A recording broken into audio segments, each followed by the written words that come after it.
बहुत समय पहले की बात है। एक छोटे से गांव में रामू नाम का एक साधारण सा आदमी रहता था। रामू के परिवार में उसकी बेटी राधिका और उसका बेटा रतन लाल था। रामू एक सीधा साधा मेहनती और ईमानदार आदमी था। वो गांव में मजूरी करके अपना गुजारा कर रहा था। कुछ दिन बाद उसकी बेटी राधिका की शादी अब तय हो चुकी थी। जब यह बात गांव के जमींदार को पता चली तो जमींदार सोचने लगा, अच्छा तो रामू की बेटी की शादी तय हो गई है। रामू ही अपने आप को रईस समझता है। सारे गांव ने मुझसे कर्ज ले रखा है, लेकिन रामू ही अकेला ऐसा आदमी है जिसने मुझसे कर्ज नहीं लिया। आज तक वह मेरे सामने कभी कर्ज मांगने के लिए नहीं आया। उसे इस बात का बहुत घमंड है। मैं भी देखता हूँ ये शादी कैसे होती है। अभी मेघा और बिल्ला को बुलाता हूँ। असल में मेघा और बिल्ला पुराने चोर थे और वह पैसों के लिए जमींदार के सभी उल्टे सीधे काम किया करते थे। जमींदार मेघा और बिल्ला को बुलाया। मेरी बात ध्यान से सुनो। पता लगाओ कि रामू ने अपनी बेटी की शादी के लिए जो जेवर बनवाए हैं कहाँ पर रखे हैं, और तुम दोनों जाकर उनको हर हालत में चुरा लो। कुछ भी करके मुझे वह जेवर चाहिए, नहीं तो तुम दोनों की खैर नहीं। तुम दोनों बिना काम किए वापस मत लौटना। मैं रामू को अपने पैरों पर गिड़गिड़ाते हुए देखना चाहता हूँ। वे दोनों कहने लगे, आप बिल्कुल भी चिंता मत कीजिए जमींदार जी, आज रात को ही आपका काम हो जाएगा। और फिर मेघा और बिल्ला दोनों रात को रामू के घर में चोरी करने के लिए घुस गए और मौका मिलते ही उसके सारे जेवर और धन चुरा लिया और वापस जमींदार के पास पहुंचे और कहने लगे, जमींदार जी ये लीजिए, हमने आपका काम कर दिया। यही है सारा धन और सारे जेवर। जमींदार सोचने लगा, अब देखता हूँ कि रामू अपनी बेटी की शादी कैसे करता है और मेरे पास कैसे नहीं आता है। अपने आप को बड़ा रईस समझता है, अब तो उसे मेरे पास आना ही पड़ेगा। अगली सुबह जब रामू को पता चला कि उसके घर में चोरी हो चुकी है तो वह बहुत चिंता में डूब गया। भगवान की मूर्ति के सामने कहने लगा, हे मुरारी, मैंने तेरी इतनी भक्ति की और यह मेरे साथ क्या हो गया। 2 ही दिन के बाद मेरी बेटी की शादी है, अब मैं लड़के वालों को क्या मुंह दिखाऊंगा। और यह कहते हुए रामू की आंखों से आंसू आ गए। रामू का बेटा रतन कहने लगा, पिताजी अब जो होना था वह तो हो गया, अब आगे क्या करना है यह हमें सोचना चाहिए। शादी को तो हम तोड़ नहीं सकते, सारी तैयारियां हो चुकी हैं। अगर यह शादी टूट गई तो हमारी बहुत ही बदनामी हो जाएगी। मुझे तो लगता है कि आपको जमींदार से कुछ रकम उधार में ले लेनी चाहिए ताकि हम राधिका की शादी आराम से कर सकें। बाद में हम कुछ न कुछ करके सारा कर्जा चुका ही देंगे। अभी हम लोगों को सिर्फ शादी के बारे में ही सोचना चाहिए। रामू बोला, हाँ बेटा तुम बिल्कुल ठीक कहते हो, मैं अभी जमींदार साहब के पास जाकर कुछ पैसे कर्ज लेकर आता हूँ। यह कहकर रामू जमींदार के पास जाने के लिए घर से निकल गया। जमींदार रामू को अपने घर पर आता हुआ देखकर कहने लगा, आओ रामू आओ, कैसे आना हुआ, सुना है तुम्हारी बेटी की शादी तय हो गई है। रामू ने कहा, मालिक हुई तो है लेकिन एक अनर्थ हो गया। कल रात को मेरे घर पर चोरी हो गई और जितने भी जेवर और पैसे थे वह सब चोर उठाकर ले गए। अब मुझे कुछ भी समझ में नहीं आ रहा है कि मैं क्या करूं। जमींदार को तो पहले से ही सब कुछ पता था, फिर भी वह नाटक करते हुए कहने लगा, अरे यार रामू ये तो बहुत बुरा हुआ। खैर तुम चिंता मत करो, यह बताओ कि यहाँ पर कैसे आना हुआ। बेचारा रामू जमींदार से बोला, मालिक मैं आपसे उसी बारे में बात करने के लिए आया हूँ। आप तो जानते हैं कि अब मेरे पास कुछ नहीं बचा, इसी वजह से मुझे धन की आवश्यकता है। यह सुनकर जमींदार मन ही मन बहुत ही खुश हुआ। सोचने लगा, यह हुई ना बात, अब आया ना ऊंट पहाड़ के नीचे। उसने रामू से कहा, देखो रामू भाई, कर्ज तो मैं तुम्हें दे दूंगा, लेकिन तुम चुकाओगे कब, तुम्हारे पास तो गिरवी रखने के लिए भी कुछ नहीं है। रामू ने जमींदार से कहा, मालिक मैं और मेरा बेटा दोनों बहुत ही मेहनत करेंगे, बहुत काम करेंगे और जल्दी से जल्दी आपकी पाई पाई चुका देंगे। मुझ पर विश्वास कीजिए मालिक। जमींदार बोला, ठीक है मैं तुम्हें पैसे दे देता हूँ। ऐसा कहकर जमींदार ने रकम की थैली रामू को पकड़ा दी। रामू वो पैसे लेकर वहां से चला गया और फिर उसने अपनी बेटी की शादी बड़ी धूमधाम से की। कुछ दिनों के बाद उसका बेटा रतन रामू से कहने लगा, पिताजी शादी तो बहुत ही अच्छे से निपट गई, अब हमें जमींदार का कर्जा भी चुकाना होगा, इसलिए मुझे कई काम की तलाश में निकालना होगा। इतना कहकर रतन गांव में काम ढूंढने के लिए निकल जाता है। वह पूरा दिन गांव में काम ढूंढता रहा। बहुत सारी जगह जाकर उसने पूछा, लेकिन उसे कहीं पर भी कोई काम नहीं मिला। आखिरकार वह निराश होकर अपने घर वापस आ गया और अपने पिता से कहने लगा, पिताजी मैंने गांव में बहुत काम ढूंढा लेकिन मुझे कहीं पर भी कोई काम नहीं मिल रहा।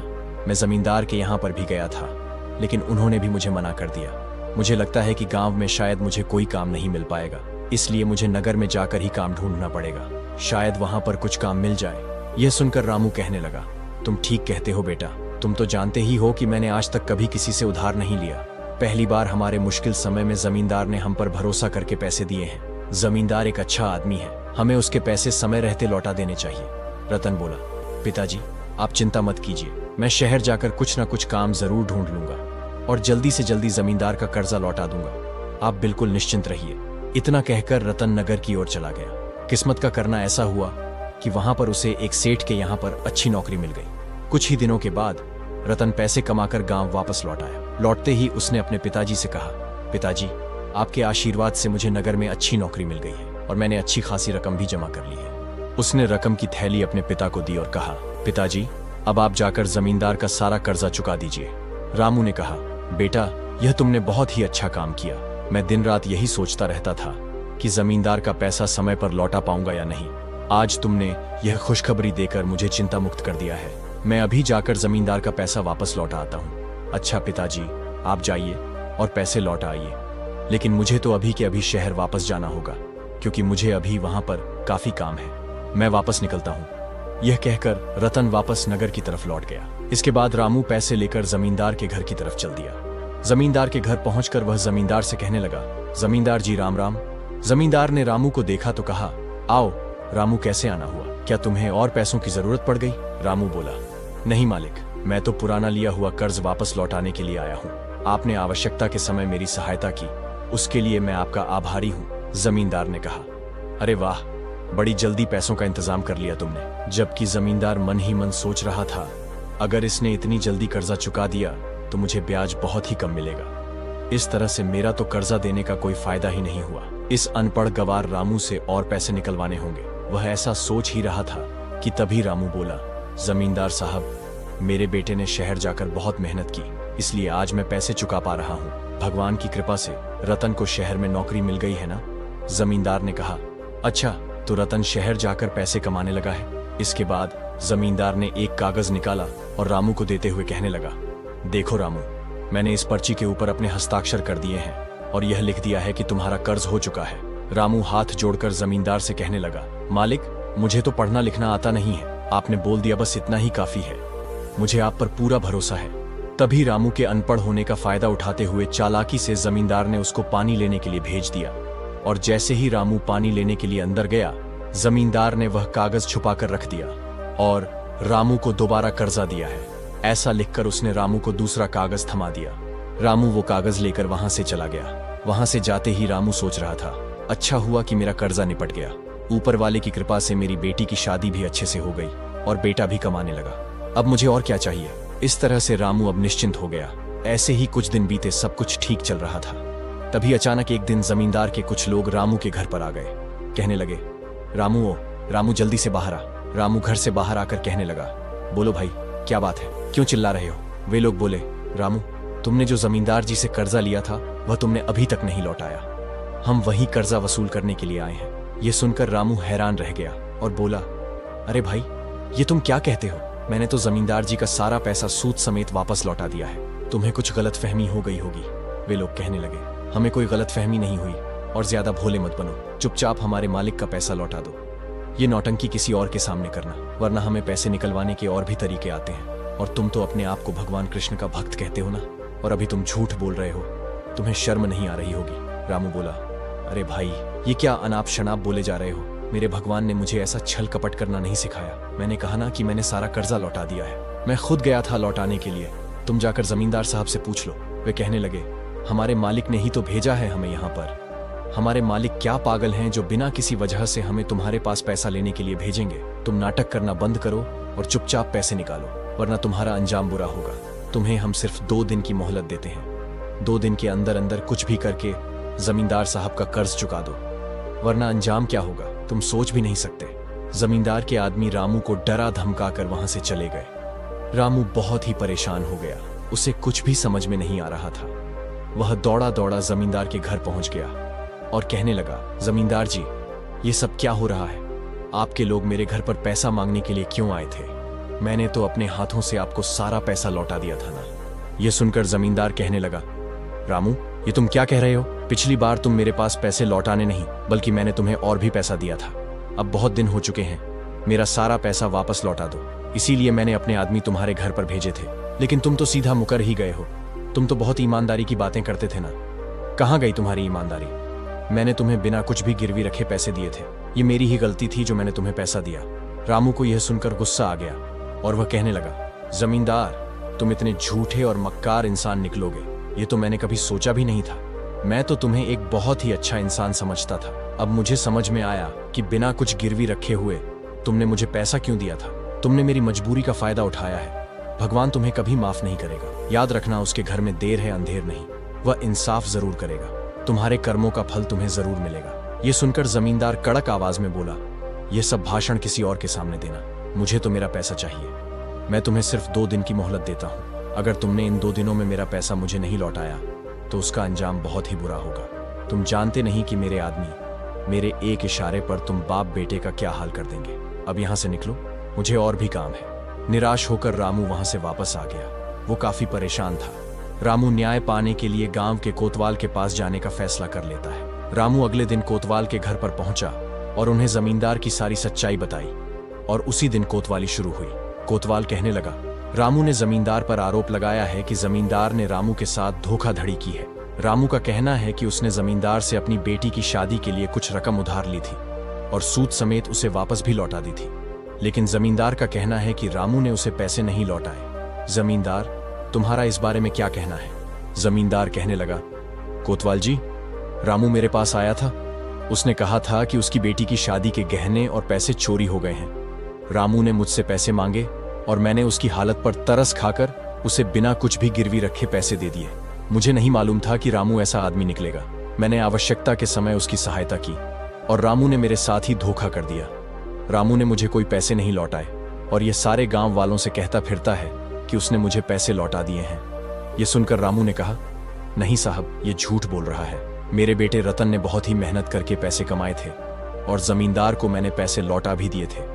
मेरे बेटे को गांव में कोई काम नहीं मिला था, इस वजह से उसने शहर जाकर काम ढूंढा और जी तोड़ मेहनत की, पैसे कमाए और मैंने जमींदार का कर्जा वापस कर दिया। जमींदार झूठ बोल रहा है।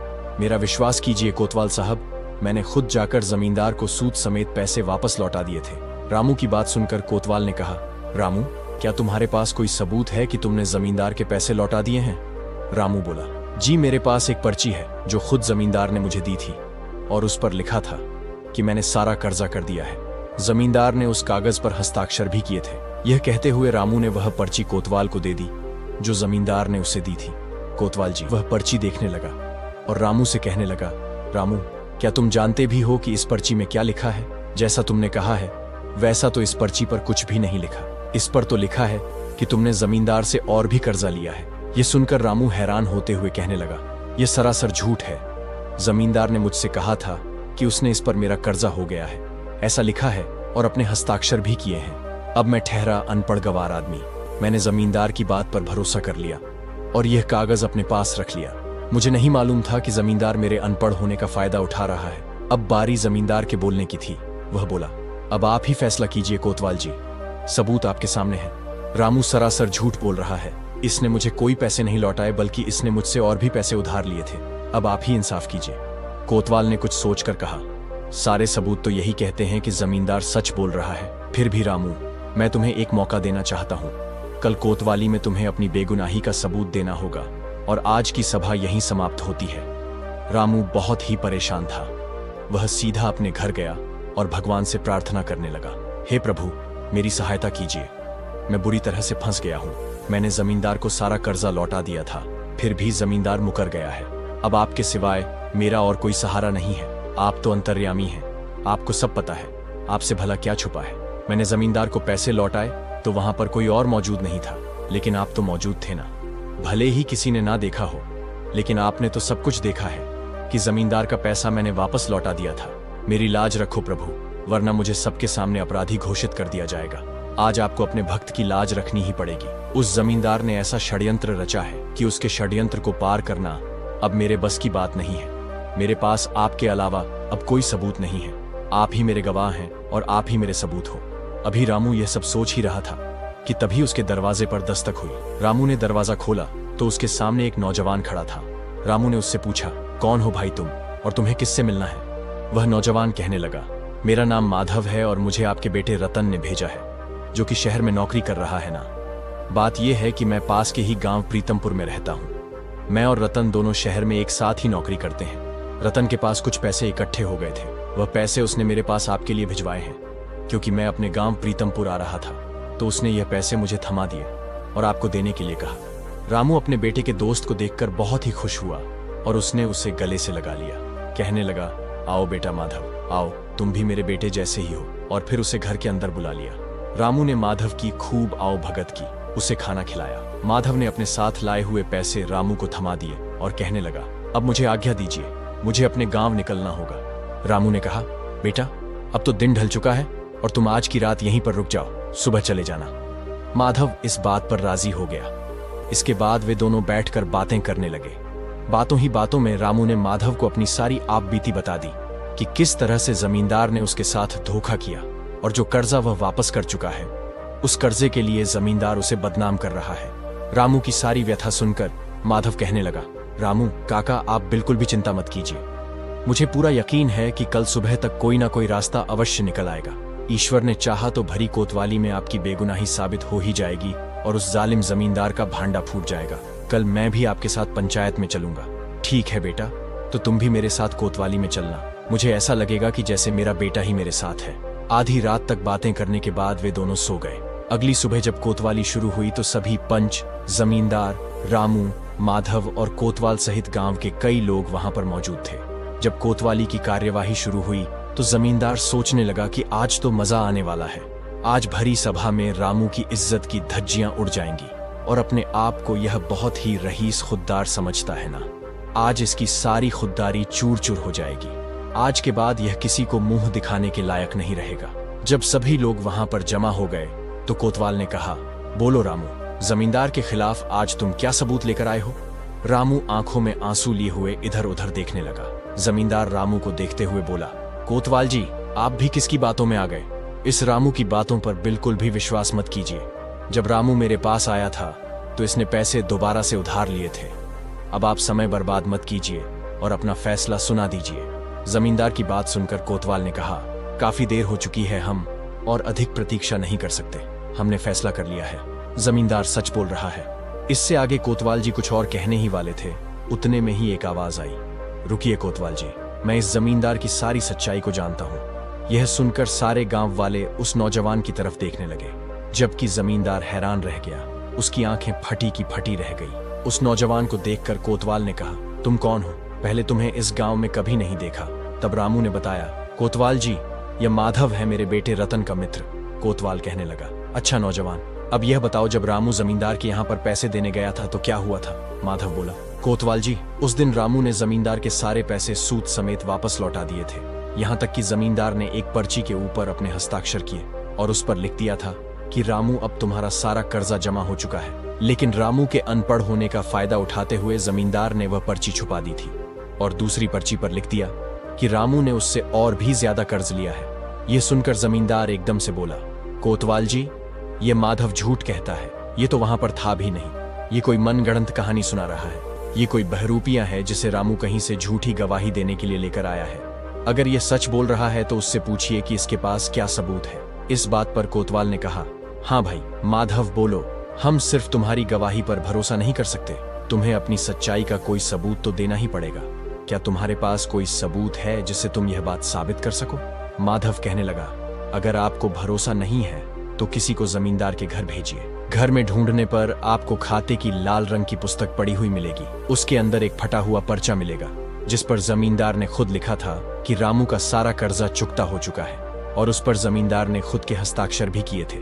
यह सुनकर तो जमींदार के पैरों तले से जमीन ही खिसक गई। वह सोचने लगा, कौन है यह आदमी और इसको सारी बातों का कैसे पता चल गया? कोतवाल अपने आदमियों को जमींदार के घर भेजता है।